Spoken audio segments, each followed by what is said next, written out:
राधा राधा राधा राधा राधा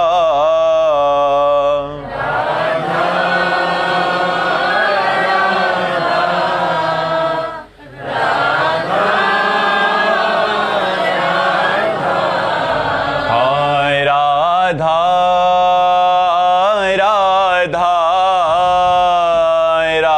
राधा राधा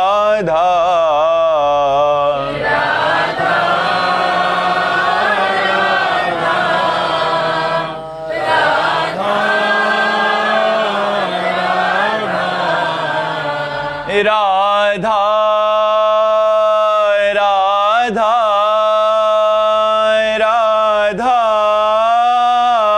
राधा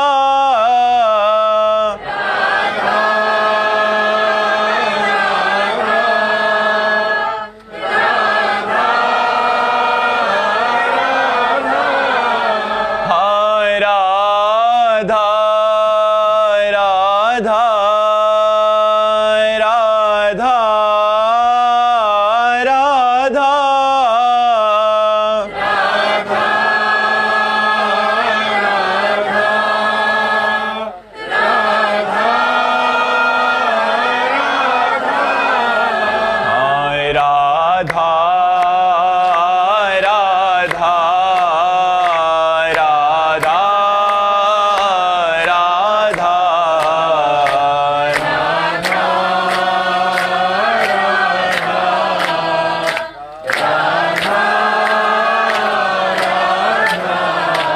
हाय राधा राधा राधा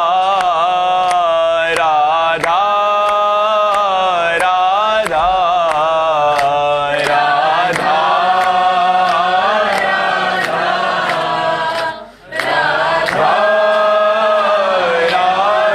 श्री राधा वल्लभ लाल की, समस्त संत हरि भक्तन की, श्री वृंदावन धाम की, सद्गुरुदेव भगवान की। नायब सूबेदार राजेंद्र सिंह जी। राधे राधे महाराज जी। महाराज जी आपके चरणों में कोटि कोटि प्रणाम। महाराज जी सर्वप्रथम आपको कोटि कोटि धन्यवाद कि आप श्री ने देश दुनिया के करोड़ों करोड़ जनों को भगवत मार्ग का संदेश देकर उनका जीवन परिवर्तित किया है, जिनमें लाखों सैनिक भी आपके श्री मुख से वचन सुन के नित्य साधन कर रहे हैं और लाभ ले रहे हैं। भगवान, वैसे तो मेरे मन में उठे हर प्रश्न का निदान आपके द्वारा एकांतिक के माध्यम से हो जाता है प्रभु जी, आप श्री की कृपा से जो बन पाता है, नाम जब भी चल रहा है प्रभु जी। लेकिन मेरा देहाभिमान, कर्ता भाव और संसार प्रियता का नाश और शीघ्र कैसे हो, इसके लिए मैं क्या। तुम चिंता न करो, देहाभिमान और पुष्ट करो। हम दूसरों को कहते हैं नष्ट करो, तुमको कहते हैं पुष्ट करो। आप राष्ट्र सैनिक हो, आप हमारे देश की सुरक्षा का भार अपनी बाजुओं पे लिए हो, तो आपकी भाव में गुस्सा हो और आपके शरीर में अभिमान हो। मैं भारतीय सैनिक हूं, हमारे अंदर इतना गर्व होना चाहिए। अलग अलग शिक्षा है, आप गर्व रहित नहीं, आप गर्व सहित रहिए कि हम भारतीय सैनिक हैं।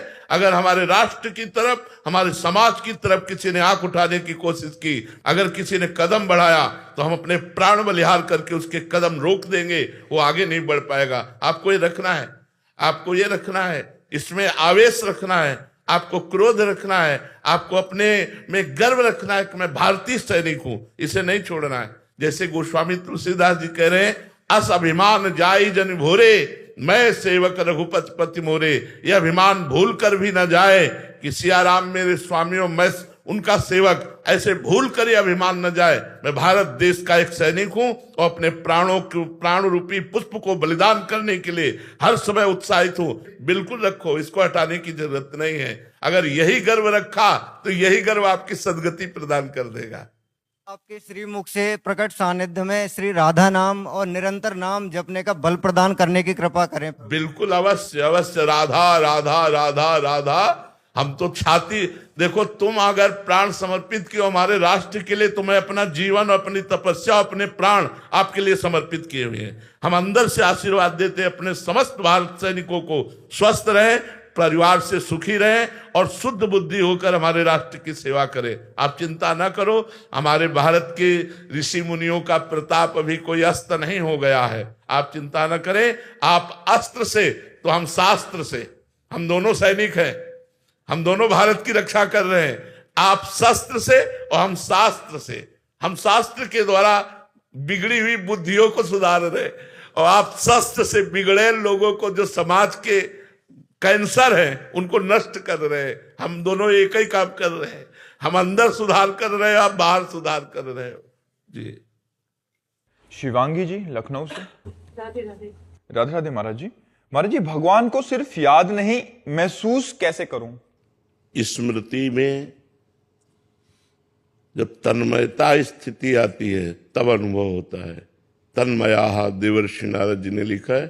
पहले उसके है अव्यावृत भजनात्। अव्यावृत भजनात् का मतलब होता है अखंड भजन। जब निरंतर भजन करोगे, हृदय पवित्र हो जाएगा, तो महसूस नहीं, साक्षात आपको अनुभव होगा कि मेरे हृदय में भगवान प्रकाशित हो गए। वह प्रकट कृपाला दीन दयाला, हृदय में प्रकाशित हो जाते हैं। जरूरी स्मृति है, जरूरी नाम जप है, भगवान का प्रकट होना जरूरी नहीं है। भगवान तो दुर्योधन के सामने भी प्रकट थे, क्या लाभ ले लिया? स्मृतिहीन भगवान का लाभ नहीं ले सकता। स्मृति युक्त आगे चलकर अपने आप अनुभव में आ जाएगा। निरंतर नाम स्मरण करने वाले को स्वयं भगवान अनुभव करा देते हैं।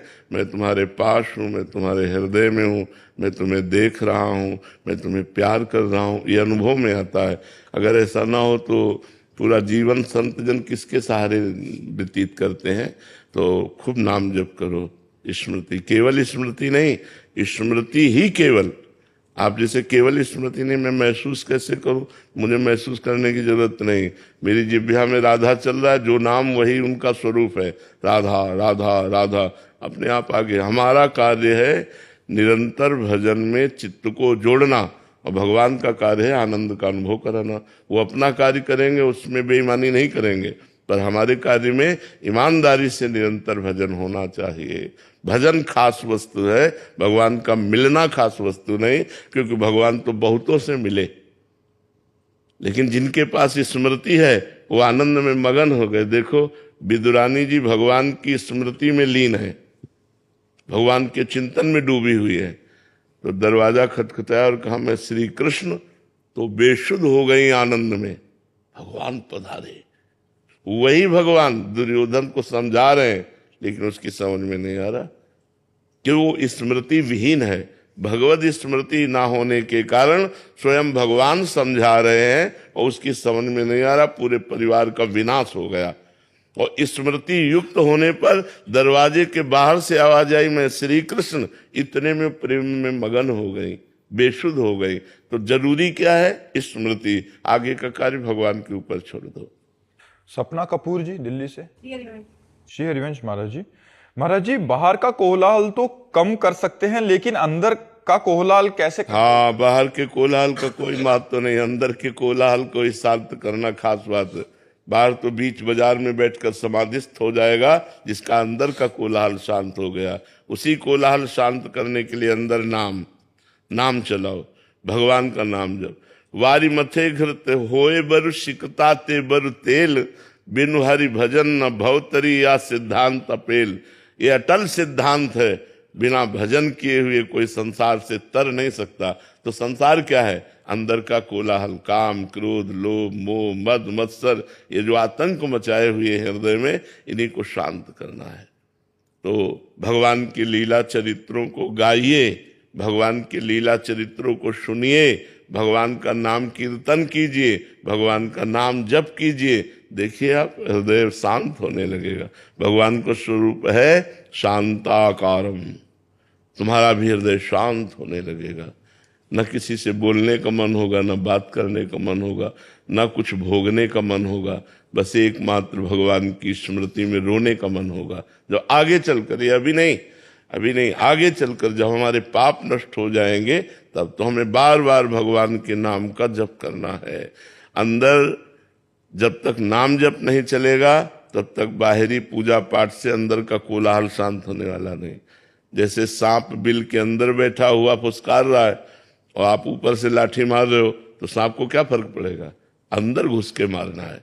तो बाहर की क्रियाएं क्या है, ये अंदर में भजन होने लगे उसका फल ये है। अगर बाहर की क्रियाएं हो रही और अंदर अंदर भजन नहीं हो रहा तो अंदर का कोलाहल शांत होने वाला नहीं, ये द्वंद्व युद्ध चलता रहेगा। महाभारत की तरह युद्ध है। तो जो नाम जप करते हैं वही 6 विकारों पर विजय प्राप्त, ये 6 विकार सबको परास्त कर रहे हैं। काम, क्रोध, लोभ, मोह, मद, मत्सर, ये 6 हैं, जो 6 बहुत बुरी तरह सबकी धज्जियां उड़ाए हैं। जो नाम जप कर रहा है वो उतना ही बच रहा है, जो जितना भजन कर रहा है वो उतना ही अंदर से शांत होता जाता है। तो भजन करो, भजन से शांति होगी। देवेंद्र गौड़ जी, राधे राधे महाराज जी। गुरुदेव भगवान, आप ही का चिंतन करना केवल आप ही में आसक्ति या मोह या प्रेम, दोनों में क्या अंतर है? क्या गुरुदेव भगवान ऐसा? क्या गुरु मनुष्य है? किसका प्रश्न है? क्या गुरु मनुष्य है? यदि हाँ तो गुरु माना ही नहीं, अगर नहीं तो क्या परब्रह्म परमात्मा का चिंतन करना, परब्रह्म परमात्मा का ध्यान करना, परब्रह्म परमात्मा में आसक्त हो जाना, ये साधना का फल नहीं है? यही फल है। तो ध्यान मूलम गुरु मूर्ति, पूजा मूलम गुरु पदम। जो गुरु को मनुष्य मानते हैं उनका कल्याण कभी हो ही नहीं सकता। गुरु को मनुष्य मानना, चरणामृत को जल मानना, प्रसाद को अन्न मानना, श्री विग्रह को पत्थर या काष्ठ या आदि आदि धातुओं की देखना, ये सब महत अपराध है। भगवान सच्चिदानंदमय हमारे कल्याण के लिए गुरु रूप धारण करके विराजमान है। तो अपने गुरुदेव का ध्यान करना, गुरुदेव की चरण पूजा करना, गुरुदेव के द्वारा दिए हुए मंत्र का जप करना, इसी से तो मोक्ष हो जाता है। मोक्ष मूलम गुरु कृपा। तो ये तो कोई बिरला ही गुरु पर ऐसा भाव कर पाता है कि मेरे साक्षात पर ब्रह्म परमात्मा बैठे, मैं अपने परमात्मा से बात कर रहा हूँ, मैं अपने परमात्मा को देख रहा हूँ, मैं अपने गुरुदेव को देख रहा हूँ, मतलब परमात्मा को देख रहा हूँ। ऐसा भाव कठिन है। अगर ऐसा भाव आ जाए तो बहुत जल्दी भगवत प्राप्ति हो जाए। सिद्धार्थ गुप्ता जी, ग्वालियर से। राधे राधे। राधे राधे महाराज जी। महाराज जी, आपने उदाहरण से बताया है कि जो सारथी रूपी बुद्धि है उसे रथी रूपी आत्मा स्वयं वश में करेगी, तब इंद्रियों में संयम आएगा। हम रथी को कैसे पहचाने और फिर बुद्धि को वश रथी में तो करने? तुम ही हो, तुम ही तो रथी हो। कोई और आत्मा है क्या? तुम ही तो आत्मा हो। तो अपने को भूलकर तुमने देह मान लिया, अपने को भूलकर देह मान लिया, इसका मतलब तुमने अपने को बुद्धि के हाथ में दे दिया। बुद्धि मन की सलाह में बिक गई, मन इंद्रियों के भोगों में बिक गया, इसी से हमारी दुर्गति हो रही। यदि हम अपने स्वरूप को समझें, हम सावधान हो, तो सारथी को सावधान करें, सारथी लगाम को सावधान करे, घोड़े सही रास्ते पे चल रहे। सब गड़बड़ हो चुका है, पूरा सिस्टम गड़बड़ हो चुका है। रथी नशे में है, सारथी उससे ज्यादा नशे में है। अब बताओ दशा क्या होगी? मालिक और ड्राइवर दोनों नशे में हो तो कम से कम मालिक होश में तो पकड़ तो ले, स्टीयरिंग तो पकड़ ले, ब्रेक तो लगा दे। तो कम से कम अब दोनों नशे में है तो अब तो गाड़ी गई ही। तो प्रायः ऐसा ही हो रहा है, मालिक भी नशे में और ड्राइवर भी नशे में, और गाड़ी ठोक ही रही है। कहीं काम में ठोकी, कहीं क्रोध में, कहीं लोभ में, कहीं मोह में, कहीं अहंकार में, कहीं मत्सरता ईर्ष्या में, बार बार हम परास्त हो रहे हैं। तो हमें सावधान होना है, शास्त्रों का ज्ञान होना, संतों का सत्संग करना, भगवान का नाम जप करना, भगवान की सेवा करना, समाज को भगवान का स्वरूप मानकर सेवा करना। इससे हम जाग जाएंगे, इससे हमारा पूरा सिस्टम सही हो जाएगा। करना शुरू करो, नाम जप करो, माता पिता की सेवा, परिवार की सेवा, बुजुर्ग की सेवा, असहाय की सेवा, शरीर से, मन से, धन से जैसे बने करो और नाम जप करो। तो देखो अभी अच्छे बन जाओगे, अभी सब सिस्टम ठीक हो जाएगा अपने आप। हाँ, साथ में परहेज जरूरी है। परहेज है गंदी बातें न करना। गंदी बातें देखोगे, गंदी बातें सुनोगे, गंदी बातें करोगे तो नाम जप का प्रभाव मतलब जो पड़ेगा वो समझ में नहीं आएगा।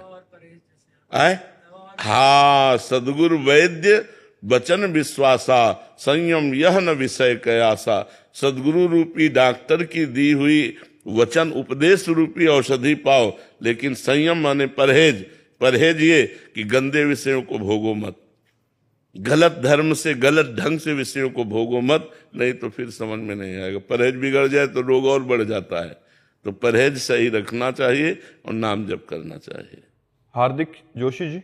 राधे राधे राधे राधे महाराज जी। महाराज जी, मेरी पिछली व्यक्तिगत और व्यवसायिक गलतियों के कारण मेरी माँ की नजरों में मेरे लिए जो पहले सम्मान, स्वाभिमान और गौरव था वो अभी दिखाई नहीं देता। ये पीड़ा मुझे बहुत व्यथित करती है। क्या वही भाव, वही सम्मान फिर से उनकी नजरों में मैं लौटा सकता हूँ? जो दाग एक बार लग गया हो, क्या वो समय और सही आचरण से मिट सकता है? हाँ, मिट जाएगा, मिट जाएगा।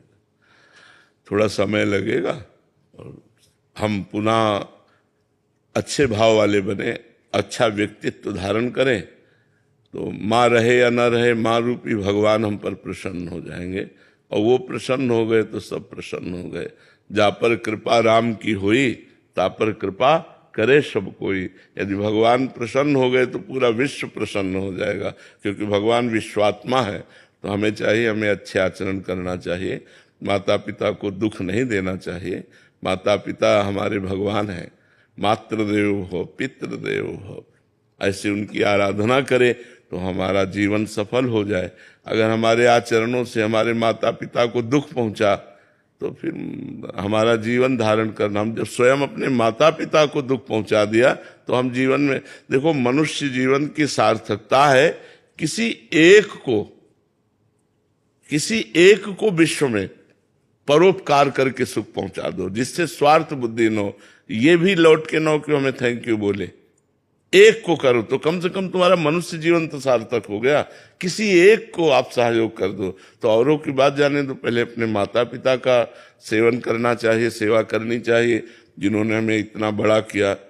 माता अपने खून से दुग्ध बनाकर हमको पिलाती है, हम उससे पोषित है। उसी माता पिता को दुख पहुंचावे तो यार जीवन किस काम का। हम तो यही कहते हैं कि ललचाओ, जिनके माता पिता हैं ललचाओ कि इनको हम प्रसन्न कर लें। कैसे प्रसन्न कर लें?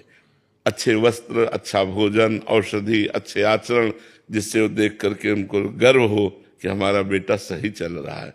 जैसे आपके आचरणों को देख कर ही तो उनको दुख हुआ, तो आपको अपने आचरणों को ठीक करना है। आपको ऐसे बनना है कि आप माता प्रसन्न तो भगवान प्रसन्न, भगवान प्रसन्न तो सारा जगत प्रसन्न। समझ रहे हो ना? नहीं क्या है यार, सुअर कुत्ता जैसा जीवन व्यतीत करके मर जाए। मनुष्य जीवन दिव्य जीवन है। कोई खाना पीना भोगना और नशा करना, सब ऐसे पशु जैसा जीवन व्यतीत, उत्तम जीवन। हम किसी के काम आ गए, हमारा जीवन किसी को सुख पहुंचा दिया, तब तो माता पिता के द्वारा तैयार किए हुए जीवन की सार्थकता रहे। इसलिए हम आर्मी वालों को बहुत सम्मान देते हैं, क्योंकि वो राष्ट्र सेवा में प्राण अर्पित किए हुए हैं।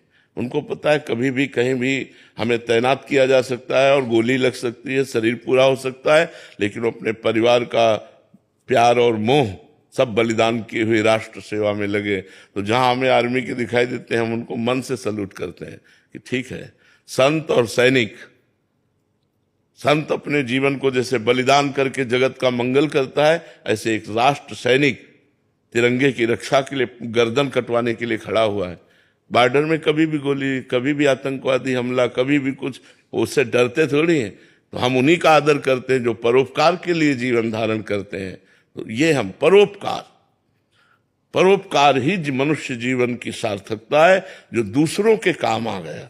हमारा जीवन दूसरों के काम आ जाए, वो उसी को हम नमस्कार करते हैं। देखो बड़े बड़े सामर्थ्यशाली सिखों में हुए, जो गुरुजन हुए बड़े सामर्थ्यशाली हुए, लेकिन उन्होंने अपनी गर्दन कटवा दी, अपने को जलवा लिया, अपने को कष्ट सहा। किस लिए? कि हमारे धर्म की रक्षा हो, धर्म हमारा ना जाए।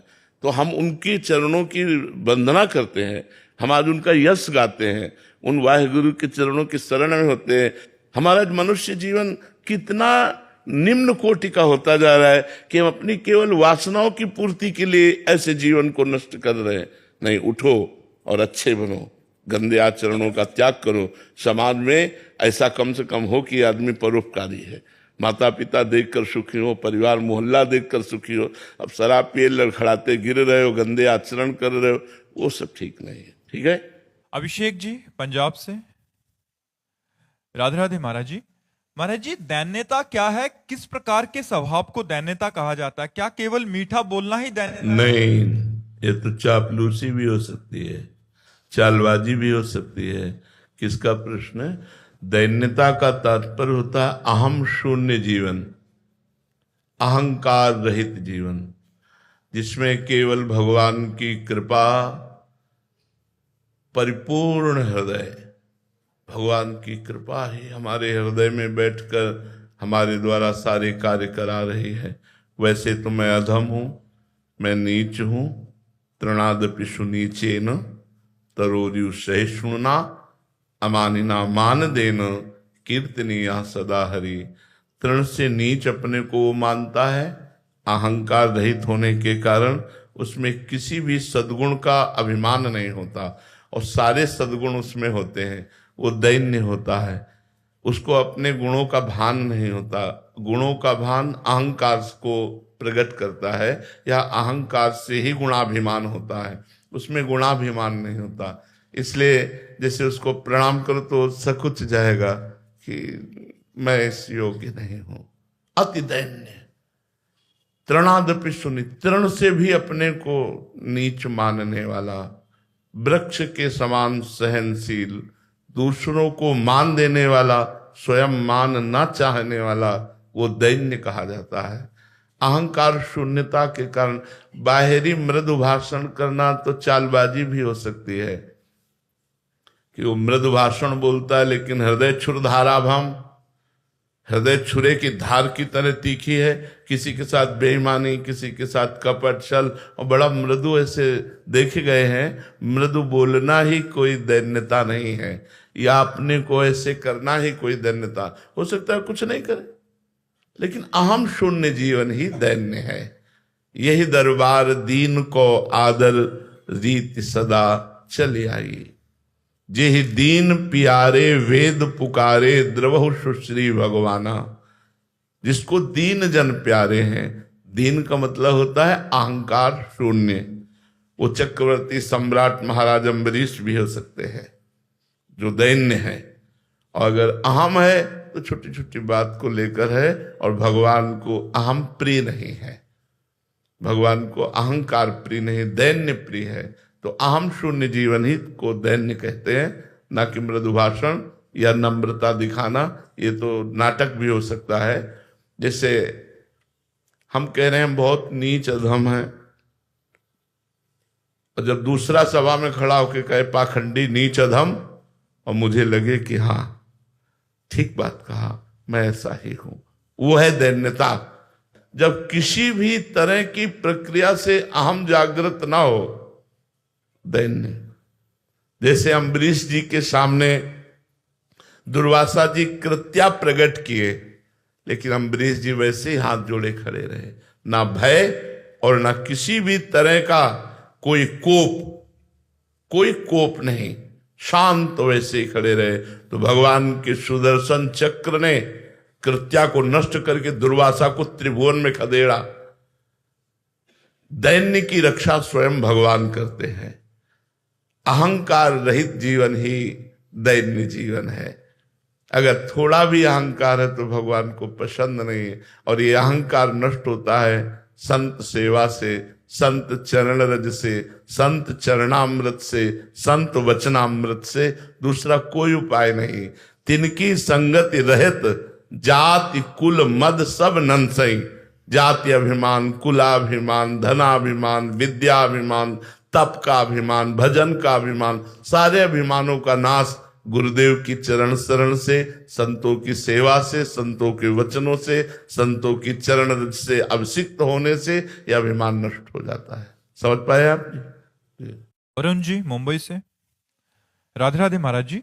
महाराज जी, भक्ति व सेवा में से क्या महत्वपूर्ण है शरणागति के लिए? हाँ, सेवा का नाम ही भक्ति है। भज धातु सेवायाम भजन और भक्ति का मतलब भज धातु सेवायाम, सेवा ही भक्ति है।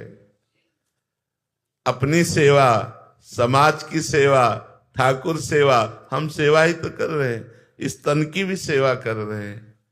ये ठाकुर जी की सेवा के योग्य बन जाए, ये पवित्र हो जाए, इसका उद्धार हो जाए। ये उपकार, ये पर है, ये परोपकार, ये स्व नहीं है, ये पर है। तो इस शरीर को भी स्वस्थ रखना, समाज सेवा, माता पिता की सेवा, भगवान की सेवा, राष्ट्र की सेवा, ये सब भक्ति के अंतर्गत आता है। भक्ति कोई ऐसा जैसे मान लिया गया धूप बत्ती अगरबत्ती लगाना, आरती करना, ये भक्ति का एक अंग है। संपूर्ण भक्ति का अंग सेवा। सेवा, माता पिता की सेवा कर रहे हैं, आप भक्ति कर रहे हैं। राष्ट्र की सेवा कर रहे हैं, आप भक्ति कर रहे हैं। समाज की सेवा कर रहे हैं, आप भक्ति कर रहे हैं। बस ये कि स्मरण में आपके क्या चल रहा है। यदि स्मरण में सांसारिक बातें चल रही हो, भगवान की पूजा कर रहे हो, तो भी अधूरी पूजा। और आप फावड़ा चला रहे हो, स्मरण भगवान का हो रहा है, तो पूरी सेवा, पूरी पूजा हो रही है, पूरी भक्ति हो रही है। भगवान का स्मरण करते हुए युद्ध करने के लिए भगवान ने आदेश किया, मामनुस्मर युद्ध च, मेरा स्मरण करते हुए मार इन अधर्मियों को। तो मारना भी भजन है। अधर्मियों का नाश कर रहे हैं और भगवान का स्मरण कर रहे हैं, तो भक्ति हो रही। भगवान आदेश कर रहे हैं अर्जुन जी को। हम लोग भजन को केवल समझते हैं एकांत में बैठकर माला चलाना या आरती पूजा करना, ये भजन का एक अंग है, संपूर्ण भजन का अंग है। समाज की सेवा, राष्ट्र की सेवा, सबकी सेवा करते हुए भगवान का स्मरण करना। समझ रहे ना? अर्जुन सिंह जी शामली से, श्री हरिवंश महाराज जी, गुरुदेव क्या प्रेम साधना से उत्पन्न होता है या प्रेम से ही साधना जन्म लेती है? वैसे हम आपको बताएं, प्रेम कृपा से उत्पन्न होता है, साधना से भी नहीं। प्रेम कृपा से उत्पन्न होता है। यह गुण साधन ते नहीं हुई, तुम्हारी कृपा पाओ कोई कोई। कोई विरला ही भगवान का प्रेमी होता है। वो विरला, अब भगवान कौन से गुण पर रीझ कर, दयानिधि कौन से गुण पर रीझ कर उसे अपना प्रेम दे दे, ये साधना से नहीं हो सकता, ये तपस्या से नहीं हो सकता। तप का फल तप लोक है, साधना का फल ब्रह्मलोक तक है। और आप अच्छी भक्ति करें तो आपको वैकुंठ भी मिल जाएगा। लेकिन प्रेम, भगवान के प्रेम में अश्रु प्रवाह करते हुए जगत का विस्मरण कर लिया, ये प्रेम तो केवल भगवान की कृपा से मिलता है, दूसरा कोई उपाय नहीं। और भगवान की कृपा का रूप है भगवत प्रेमी महात्मा। कृपा का साक्षात स्वरूप है भगवत प्रेमी महात्मा। यदि भगवत प्रेमी महात्माओं का संग न हो तो प्रेम हो ही नहीं सकता। रेमन रसिकन संग बिन रंचन उपजय प्रेम। रसिक कहते हैं भगवत प्रेमी महात्मा को। जो भगवत प्रेमी महात्मा है उनका संग अगर ना हो तो रंच प्रेम नहीं उत्पन्न हो सकता, चाहे पूरे जन्म साधन करते रहो।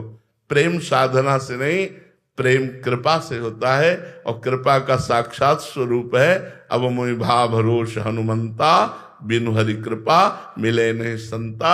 यदि भगवत प्रेमी महात्मा मिल गए तो अब प्रेम दुर्लभ नहीं है, नहीं तो प्रेम दुर्लभ वस्तु है। इसीलिए देवर्षि नारद जी ने प्रेम को दुर्लभ नहीं कहा, महत्संगस्त दुर्लभ हो। महान भगवत प्रेमी महात्मा का संग दुर्लभ है। अगर महात्मा का संग मिल गया तो प्रेम सुलभ हो जाएगा, नहीं तो रंचन उपजय प्रेम। चाहे जितना साधन करते रहो अहम पुष्ट होता रहता है, लेकिन प्रेम तो दैन्य में उत्पन्न होता है। दैन्यता, अहम शून्यता, ये सब भगवत कृपा से, संत कृपा के द्वारा होती है। जय सिंह जी, राधे राधे महाराज जी। महाराज जी, आत्म अनुशासन क्या है? आत्म अनुशासित, यहाँ आत्म अनुशासन शब्द अंतःकरण से है, स्वरूप से नहीं है। जो आत्मा हमारा स्वरूप है उसका क्या अनुशासन? अपने से अपने का क्या अनुशासन?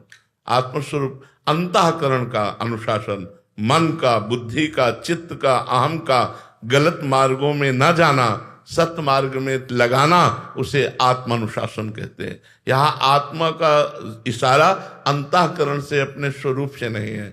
जैसे आत्म शांति, तो आत्मा तो शांत स्वरूप है, उसकी क्या शांति? अंतःकरण की शांति। तुम्हारा मन शांत हो जाए, तुम्हारी बुद्धि शांत हो जाए, तुम्हारा चित्त चंचलता रहित हो जाए, तुम्हारा अहम शांत हो जाए, उसे कहते हैं अंतःकरण की शांति को आत्म शांति, अंतःकरण के अनुशासन को आत्म अनुशासन। शास्त्रीय शब्दों का अर्थ यह है कि अंतःकरण को अनुशासित किया जाए। बुद्धि मन को अपने शासन में ले, मन इंद्रियों को अपने शासन में ले, तो चित्त विषयों का चिंतन न होकर भगवान का चिंतन करे और हम शून्य हो जाए। यह है आत्म अनुशासन, अपने को वश में रखना। मन बुद्धि चित्त अहंकार इंद्रियों को वश में रखना, ये आत्म अनुशासन है। समझ पाए आप जी? पंकज अग्रवाल जी गाजियाबाद से। महाराज जी, क्या मुक्ति होना कुछ पाने का नाम है या सब छोड़ देने का? क्या पकड़ा है, क्या छोड़ना है, बस समझ लेना है। क्या पकड़ा है? तुमको किसी ने कोई पकड़ रखा है क्या? या तुमने क्या पकड़ा है? क्या पकड़े हो तुम? शरीर को केवल पकड़े हो अहम से। इसको छोड़ देना ही आनंद समुद्र में डूब जाना है। जैसे हम कोई भी भोग भोगते हैं, अच्छा पदार्थ पाते हैं या नेत्रों का भोग या कोई भी भोग भोगते हैं, तो हमें सुखानुभूति होती है। जितना त्रिभुवन में भोग है वो आनंद समुद्र भगवान के एक बिंदु के सीकर से पूरे त्रिभुवन में से। सीकर का मतलब समझते हैं? जैसे ऐसे किया जाए तो एक बूंद पानी आया, और ऐसे कर दिया जाए तो कई रूपों में बिखर जाता है, कई भागों में बट जाता है, उसे सीकर कहते हैं। जो एक बूंद का कई हिस्सा होता है उसे सीकर। आनंद सिंधु के सीकर से पूरे त्रिभुवन में विषय आनंद जो है वो उसके सीकर का है। जो आनंद सिंधु सुख राशि, सीकर ते त्रैलोक सुपासी, सो सुखधाम रामस नामा, अखिल लोकदायक विश्रामा। जब हमारा मन उस परमात्मा में डूबने लगता है, शरीर और संसार का विस्मरण करके, उसी को मोक्ष कहते हैं। शरीर संसार की स्मृति न रहना, आत्मस्वरूप भगवान में रति हो जाना, या आत्मस्वरूप में रति हो जाना, वो परमानंद। परमानंद क्या है आप समझ ही नहीं सकते, क्योंकि बुद्धि प्राकृतिक है। जब तक साधना नहीं करेंगे तब तो परमानंद का, जब भजन शुरू होता है ना, असली में भजन होने लगता है, तो इतना आनंद होता है कि रोने का मन होता है। क्यों रो रहे हैं कुछ पता नहीं, बस आनंद में रो रहे हैं। एक आनंद की उमगन जिसमें मान अपमान सुख दुख लाभ हानि निंदा स्तुति ये सब कुछ भूल करके एक परमानंद स्थिति, एक महान आनंदमय स्थिति, उसका नाम मोक्ष है। जो महान आनंद, अखंड आनंद, विज्ञान आनंद, परमानंद जिसको कहा गया। अब अपने विषयानंद से नहीं हट पा रहे तो परमानंद को क्या प्राप्त कर पाएंगे? पहले साधना करें जिससे हमारा विषय रस छूटे, तो हम भगवान की तरफ आगे बढ़े। अभी तो शरीर के सुख दुख में फंसे हैं, अभी माने अपमान लाभ हानि कुछ छोड़ना नहीं है। जैसे रह रहे हो ऐसे रहना है, केवल अंदर से आसक्ति हटा देनी है। आसक्ति हट गई, बढ़िया बात बन गई। आसक्ति है तो एक लंगोटी कमंडल में भी आसक्ति हो सकती है। आसक्ति बकाया रही तो महाराज भरत की मृग में आसक्ति हो गई और अगला जन्म मृग का हुआ। और अनासक्त है तो चक्रवर्ती सम्राट महाराज अम्बरीश जी सम्राट है, रानी पुत्र परिवार, लेकिन अनासक्त है, भगवान के प्रेम में निरंतर डूबे रहते हैं। तो मोक्ष का मतलब है जीवत्व का त्याग, देहाभिमान का त्याग, सच्चिदानंद स्वरूप में स्थिति, आत्म स्वरूप में स्थिति। समझ रहे ना जी? चंद्र प्रभा जी हरियाणा से। राधे राधे महाराज जी। गुरुदेव भगवान, आपको हम जब इतनी सर्दी या गर्मी सहते हुए भी हम सब भक्तों को दर्शन देने के लिए आते देखते हैं, तो मन कहता है कि आप एकांत में सुख से रहें। पर जब इतने श्रद्धालुओं को आपकी एक झलक पाने के लिए विकल देखते हैं, तो मन कहता है कि आप सभी को नित्य दर्शन दें। तो महाराज जी, आपका सुख किसमें है? आप लोगों के सुख में हमारा सुख है। आप लोग सुखी रहें, आप लोग प्रसन्न रहें, आप लोग स्वस्थ रहें, हम सबको मुस्कुराते हुए धर्म में देखें, यही हमारा सुख है। देह सुख हमारा नहीं है। हम एक अच्छी रजाई ओढ़ करके और हीटर के सामने बैठें, ये हमारा सुख नहीं है। आपका सुख हमारा सुख है। हम आपके लिए क्या बलिदान कर रहे हैं जो आप हमारे लिए कर रहे हैं? आप रुपया पैसा लगाकर परिवार शरीर का मोह छोड़कर आप केवल दर्शन की आकांक्षा रखते हैं, तो हम आपके लिए प्राण भी न्यौछावर कर देते, थोड़ी बात है। हम आपके सुख के लिए, हमारा जीवन विश्व सुख के लिए है, हमारा सुख इसी में है। हम आपको देखते हैं ना, धर्म में चलते हुए मुस्कुराते हुए हम सुखी हैं। हम शरीर को सुख देखने तो किडनी फेल है, क्या शरीर का सुख न खान का, न पान का, न रहने, तो हर सुख हमारा आप सब में निहित है। आप स्वस्थ हो, आप धर्म से चल रहे, आप समाज सेवी हो, आप राष्ट्र सेवी हो, आप भगवत सेवी हो। ये हमारे गर्व का विषय कि हमारे देशवासी ऐसे हैं, हमारे देशवासी सुधर रहे, हमारे देशवासी भगवत मार्ग में चल रहे, तो हम अपना जीवन धन्य मान रहे और हम सुखी है। हमसे ये पूछा कि आप स्वस्थ है, तुमका शरीर अस्वस्थ है लेकिन मन स्वस्थ है। मन स्वस्थ किस तरह से कि हमारी सेवा बन रही। देखो कितने लोग सर्दी में आए हुए हो आप लोग, कैसी सर्दी पड़ रही है, पैसा लगाकर कष्ट सहकर घंटों से बैठे हो 4 बातें सुनने के लिए, तो सबको सुख मिले ये हमारी आकांक्षा। इसी में मैं सुखी हूं क्योंकि हमारे शरीर से सेवा बन रही है, समाज सेवा बन रही है। जगदीश सिन्हा जी, राधे राधे महाराज जी। महाराज जी, शास्त्रों का कोई ज्ञान नहीं है, भगवत प्राप्ति की उत्कंठा है, ऐसी कौन सी साधना भाव या जीवन दृष्टि अपनाई जाए जिससे सुमिरन अखंड बना रहे, अहंकार प्रमाद एवं पतन से रक्षा हो और ये जीवन स्वयं के साथ साथ समाज के भी कल्याणकारी सिद्ध हो सके? इसमें पहले जैसा खाओ अन्न वैसा बने मन, कहावत है ना। पहले हम भोजन सुधार करें, हमारा भोजन सात्विक होना चाहिए, कोई नशा नहीं होना चाहिए, अपवित्र नहीं होना चाहिए, और भोजन को भगवान को अर्पित करके पाए।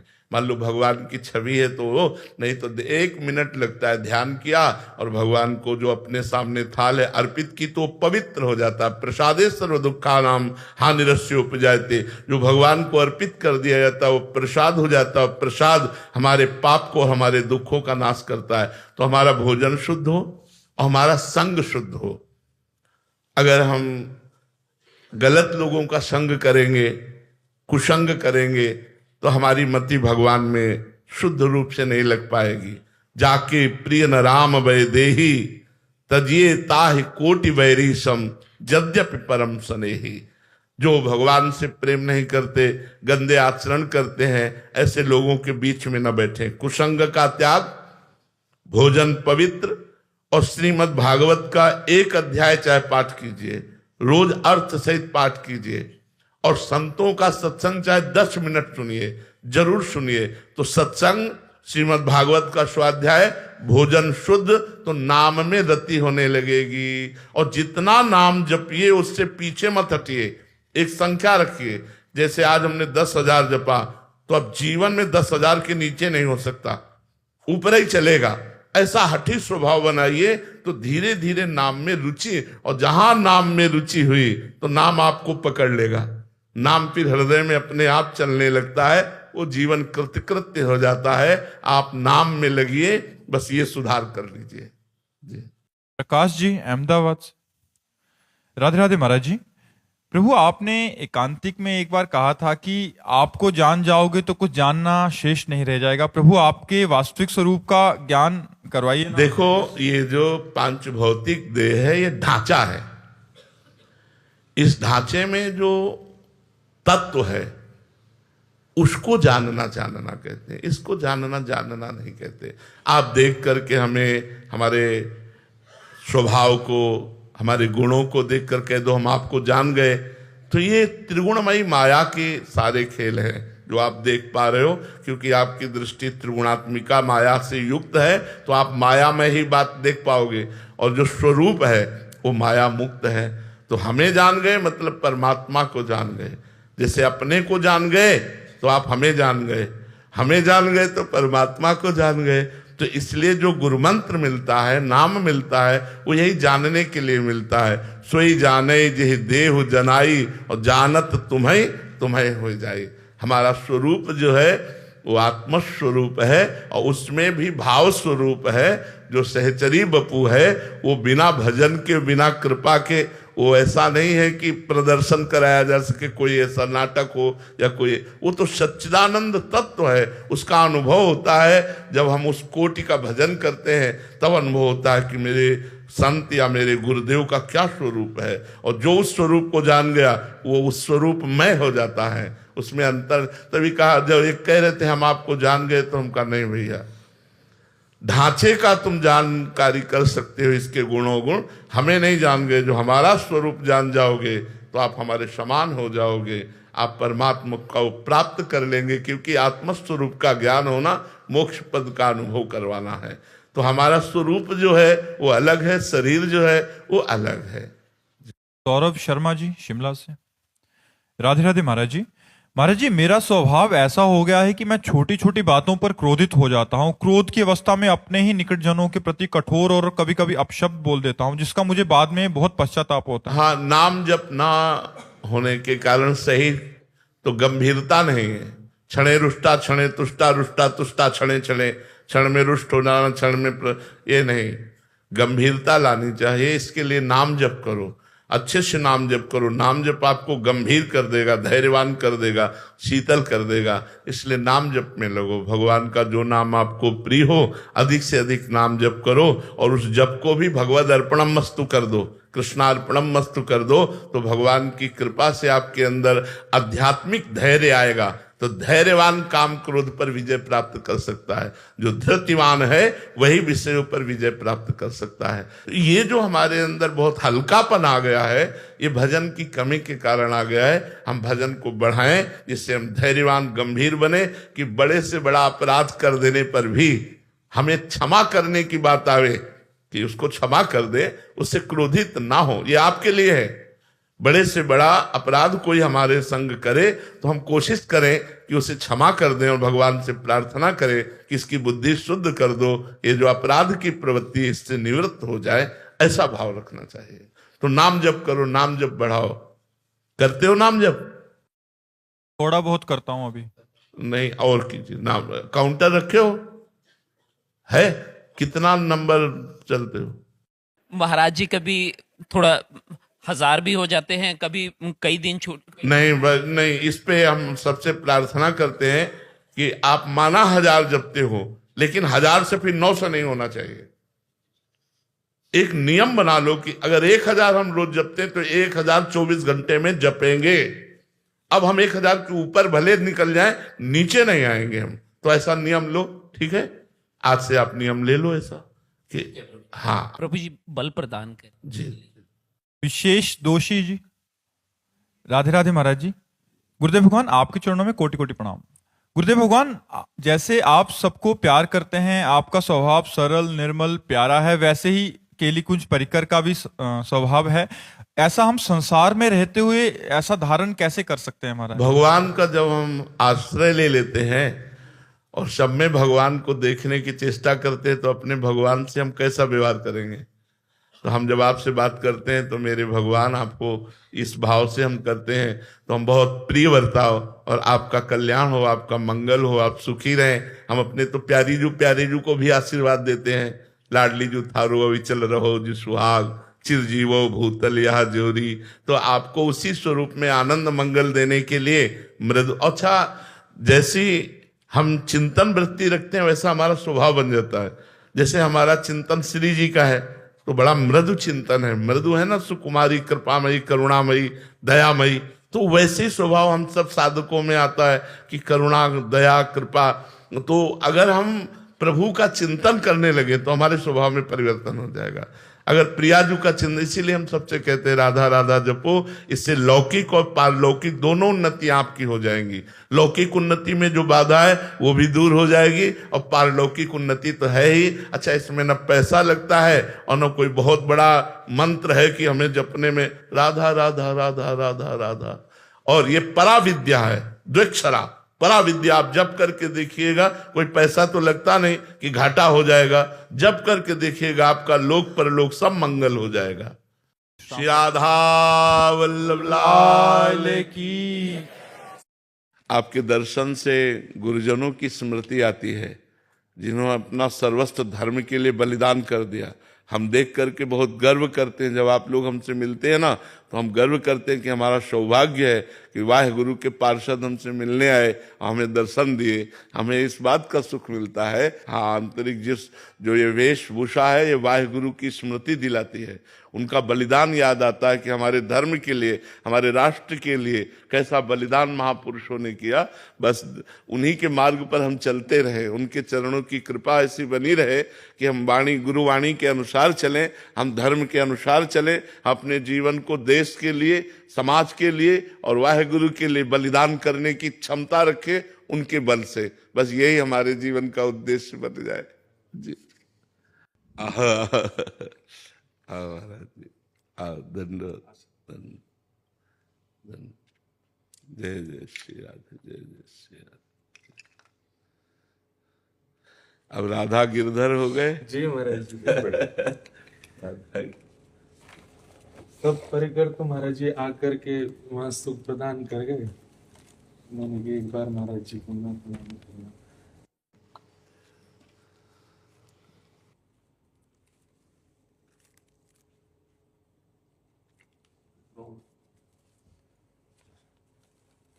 हाँ, राधा गिरधर लाल राधा गिरधर।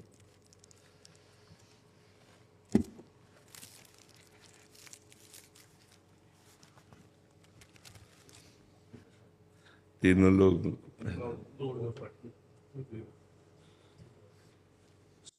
लाल जी तो महाराज जी श्री जी सहित ही हैं। तो पूरी जो ब्यावला की जो पूरी प्रक्रिया भई, वो घर के हमारे सेवाएं श्री राधा माधव प्रभु हैं। पिताजी महाराज के गुरुदेव के सेवा के ठाकुर जी, तो उनकी पूरी जो व्यवस्था थी, तो जयमाल की, फेरान की, हल्दी की, मेहंदी की, रंगमहल की, वो सब सेहरा हाँ किसके बंधा? वो उन्हीं के बंधो। अच्छा, युगल। हाँ युगल। ठाकुर जी मध्य में विराजते। प्रक्रिया युगल की। इन्हीं में चित्त जोड़ना है। बस चित्त को सबसे ज्यादा ठाकुर जी को जो पसंद है वो अपनापन पसंद है, प्रियता। भजन क्रिया उसका फल है, तपस्या उसका फल है, सब अलग अलग है, लेकिन एक अपनापन हम महान भक्तों में देखा गया, बड़े भक्तों में देखा गया, प्रियता। मेरे ठाकुर, बस वो जहां भावता उठा वो ठाकुर जी तक पहुंच गया, और वही ठाकुर जी को आकर्षित करता है। भावोत्सवेन भजताम रस काम धेनुम तम राधिका चरण रेणु महामिस्मरामी। जो हमारा भावोत्सव उठता है, जैसे मेरे गिरधर का ब्याह हो रहा है, ये जो भावोत्सव उठ रहा है, इसी में प्रेम छुपा हुआ है, इसी में आसक्ति छुपी हुई है, मेरे ठाकुर का हो रहा है। तो इस आसक्ति से भगवान का जो हम कृपा प्रसाद प्राप्त कर सकते हैं, वो किसी साधना से नहीं। इसीलिए ऐसे भक्तों को रसिक संज्ञा दी गई, जो साधना क्रिया, तपस्या क्रिया आदि आदि से बिल्कुल दूर है। रसिक तमह पहचानिए जाके यह रस रीति, छिन छिन ही में उपजे लाल लाडली प्रीति। प्रतिक्षण वर्धमान नवीन नवीन प्रेम। जैसे हमारे प्यारी जी और प्यारे जी का सब कुछ नया ही रहता है, प्रतिपल नए रहते हैं। इसीलिए नवल किशोरी और नवल किशोर है। नयो नेह नव रंग नयो रस, नवल श्याम वृषभानु किशोरी। नौ पीतांबर नवल चूनरी, नई नई बूंदन भींजत गोरी। नौ वृंदावन हरित मनोहर, नव चातक बोलत मोर मोरी। नव मुरली जो मल्हार नई गति, श्रवण सुनत आए घन घोरी। नव भूषण नव मुकुट विराजत, नई नई उरप लेत थोरी थोरी। जय श्री हरिवंश आशीष देत मुख, चिर जीव भूतल यह जोरी।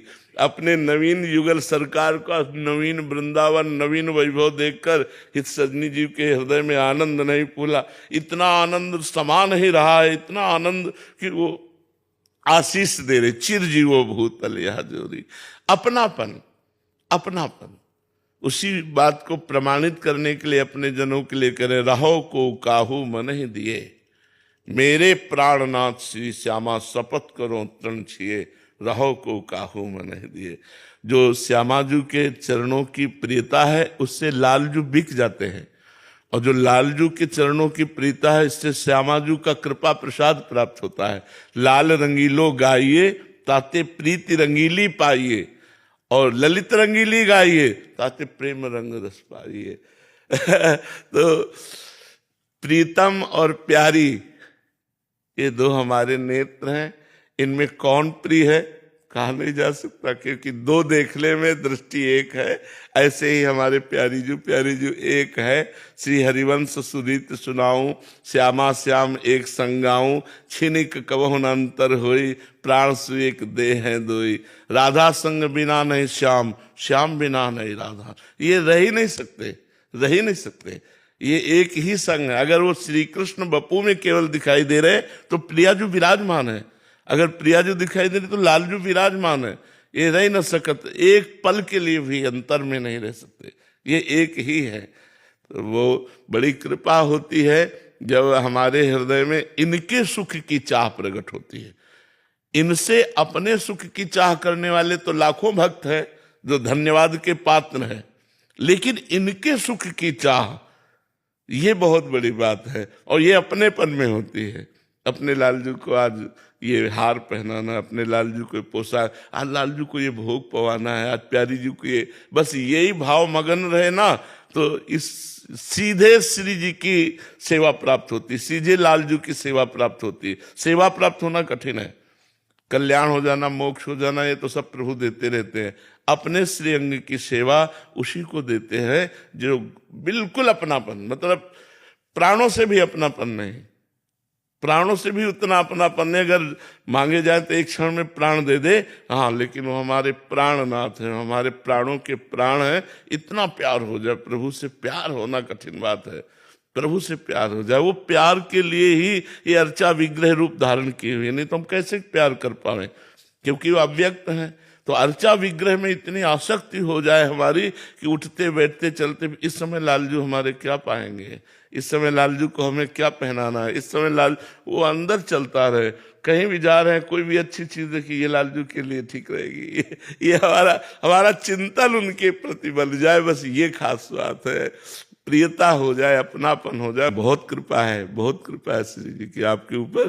कृपा पात्र तो है ही, खूब निरंतर बस ऐसे रति करते रहिए, और भगवान की चर्चा गान करते हुए कभी कोई आशा मत रखे।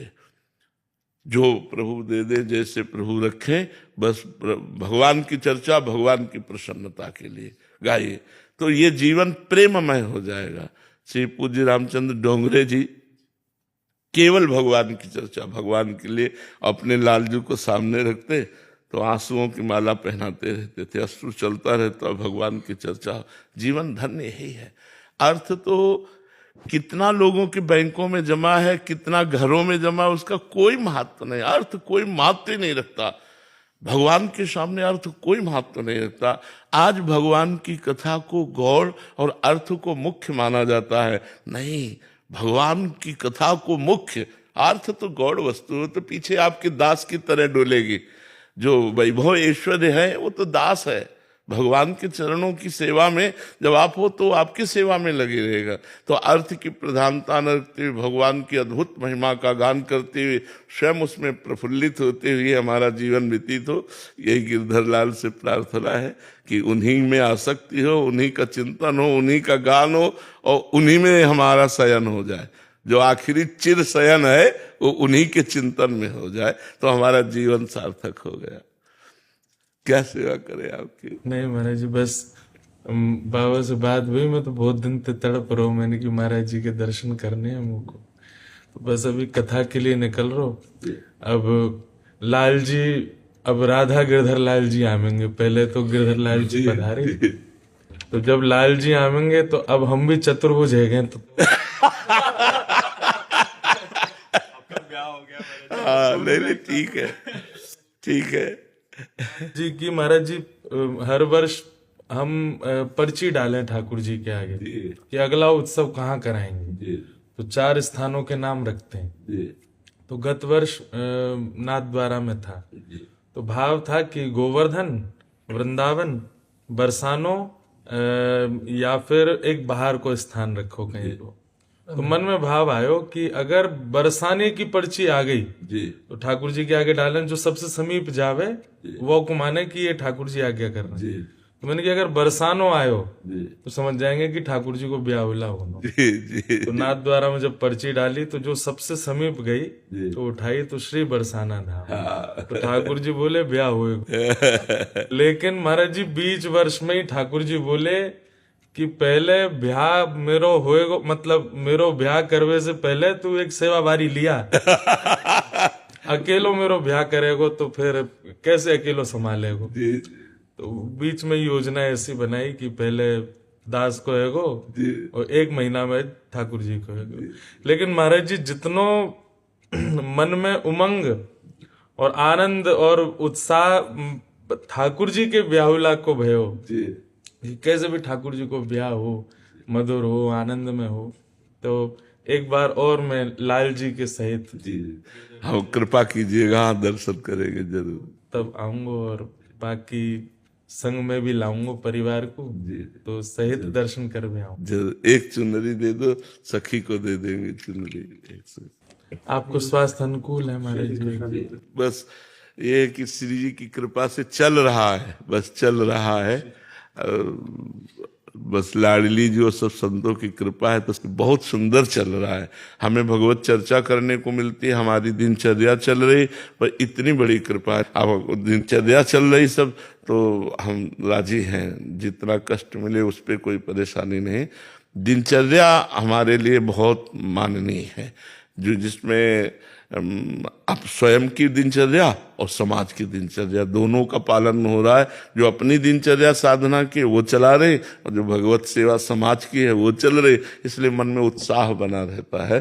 और आप सबका आशीर्वाद चलता ही रहेगा जब तक जीवन है। महाराज जी आप असंख्य वैष्णव और ब्रजवासिन के प्राण हैं जी और श्री जी है सके महाराज जी कि हम सबन के ही कोई अपराध रहते होंगे ऐसे? नहीं नहीं नहीं नहीं, नहीं। के अपराधन को श्री जी सोचें कि ये तो बालक हैं, ये कहाँ सहन कर पाएंगे, तो संभवतः आपको सहन करने को पड़े।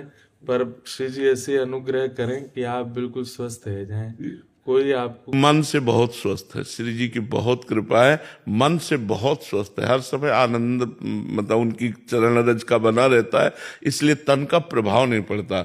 नहीं, तन का प्रभाव अगर पड़ जाए तो सैया से उठने लायक नहीं है।